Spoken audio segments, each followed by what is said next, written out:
Well, hello, hello, hello, and welcome. This is Mary, aka Marvelous, and we want to learn how to tell our story.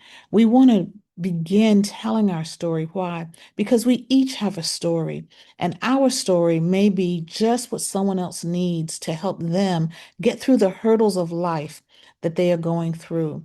And so, with that, I want to share with you one of the turning points in my life was when I realized that I needed to position myself to have a platform where I can share my story with others. Are you a woman that's an empty nester?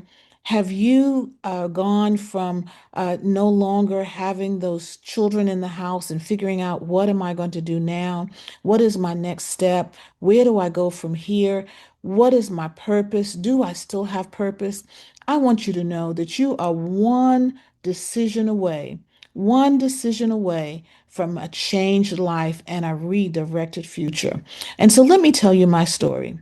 Within 6 months, we became an empty nester, and not one, but four of our daughters were gone in 6 months' time. That's right. We'd recently relocated from Southern Virginia to Northern Virginia, and we're excited to be there with our girls.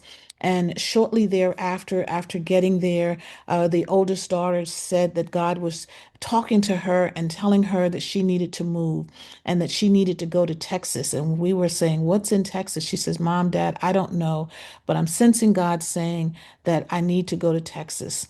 And in her pursuit of career changes and all, moving to Texas, the two middle girls began looking at colleges in Texas. Now, they're very close girls.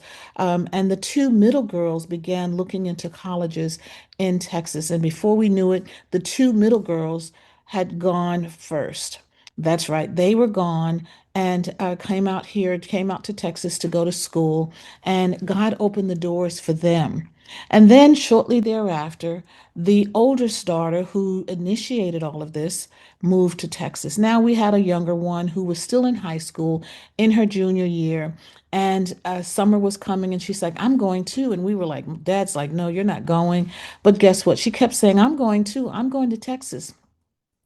And the girls convinced us, "Mom, Dad, if you let her come this year, she'll get greater scholarship and greater funding." With the three of them being in, she'd be an in-state student. And we finally, after much duress and through prayer, agreed to allow her to go. And so she came out for the summer and end up stay. Well, let me rephrase that. She came out for the summer, and they convinced us to let her stay through the school year because it would help with financing and getting better funding for her college year.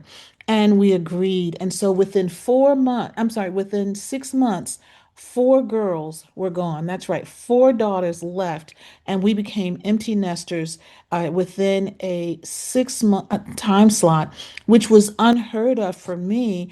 And normally they'll leave maybe one by one. And we were prepared to have that time with the girls. And so that was difficult for me. It was like, "Oh, you've been mom for so long. What now do you do?" And there's a 15-year gap between child number five, which she's the fifth child, and child number one, and we do have a son. But there was a gap. What do we do? I felt almost like my purpose, my identity was shot. And what do? I had no one in the house calling me mom, needing me to take them to here or there, or needing help with whatever situation. But that one decision, it redirected our future, redirected my future, because then I had to petition God. What is the next chapter of my life, and what is that going to look like? What would you have me to do? And that's when I started on this journey of moving forward, realizing that there was still life in me, moving forward, realizing there was still purpose in me, moving forward, realizing that my dreams, now that were on the side burner, back burner, could now come to life. And even though my husband was there, it was like, wow, I was used to cooking for six people. Now I'm cooking for two people. So there were so many changes that went on in our lives. But guess what? God uses every chapter of our lives to shift us and help us to get to that next level. And through that shift, I learned that I had something to say to other women like you who may be empty nesters, may be trying to decide, now that I'm retired, now that the kids are gone, now that life has changed, maybe your significant other, your spouse is gone. What do you do with your life? Well, guess what? There is still life in you. The very fact that God woke you up this morning means that there is still life, there is still hope, there is still purpose. And you can tap in to that purpose, to that hope. You can dust off your dreams, you can move forward, you can remove the lid. You've got dreams that are buried. You've got goals that may not have been reached, perhaps books that have never been written, songs, businesses that were never started. Now is the time. The Bible says there's a time and season for everything. And so there was a time you raised those kids. There was a time you were the mom in the house and that everyone needed you. But now God is saying, this is your time. This is your season.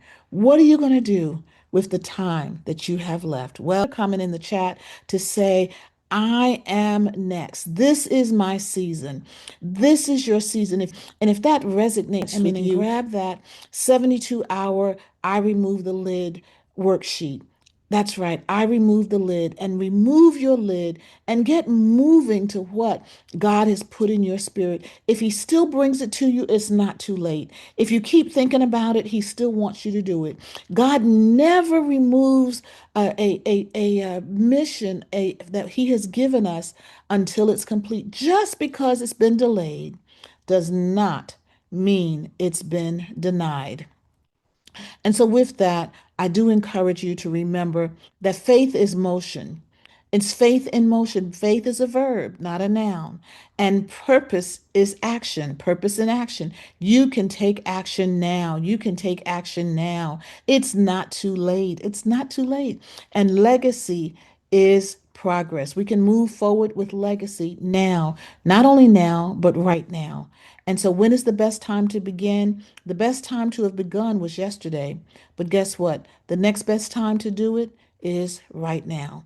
And so, if this resonates with you, click the subscribe button so that you can get all of our messages. Click them and give this video a thumbs up to help grow this channel so other women like you, like I, can get this content and come take the journey with me.